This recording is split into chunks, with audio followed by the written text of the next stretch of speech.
तर पहा या ठिकाणी गुणोत्तर व प्रमाण मधील अतिशय महत्त्वाचा प्रश्न आहे. प्रश्न असा आहे की 4,500 रुपये रवींद्र व महेश यांना अनुक्रमे 4/5 या प्रमाणात वाटप करायचे आहेत, तर महेशला किती रुपये मिळतील? म्हणजे 4,500 रुपये 4/5 या प्रमाणात वाटप करायचे आहेत. मग काय करायचं पहा, सगळ्यात सोपं. रक्कम किती आहे तर 4,500 रुपये आहे, भागिले आता हे जे प्रमाण दिलेलं आहे 4/5 त्या दोन्हींची करायची बेरीज ती होईल 9. 9ने याला भागायचं आहे. असे प्रश्न स्पर्धा परीक्षेमध्ये येतात, नवोदय स्कॉलरशिप कोणत्याही स्पर्धा परीक्षेमध्ये. तर पहा भाग देऊ आपण. 9 1 9, 9 5 45, 9 0 0 आणि 9 0 0.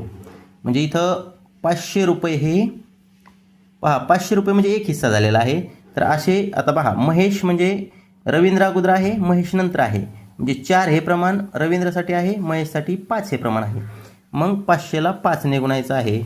500 गुणिले 5 म्हणजे त्याचं उत्तर येईल 2,500 रुपये. म्हणजे महेशला 2,500 रुपये मिळतील. असेच व्हिडिओ पाहण्यासाठी पेजला फॉलो करा आणि जास्तीत जास्त शेअर करा.